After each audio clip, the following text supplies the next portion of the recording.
Hey guys, in this video I'm going to show you how to get Wingdrake Hide in Monster Hunter World. Wingdrake Hide is a low-rank material used for early armor and weapon crafting. You can get Wingdrake Hide from carving these monsters.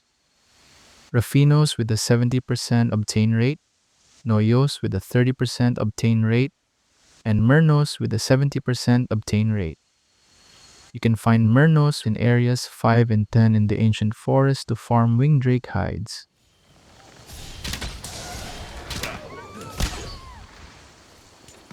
Use ranged weapons or slinger shots to knock them down, then carve.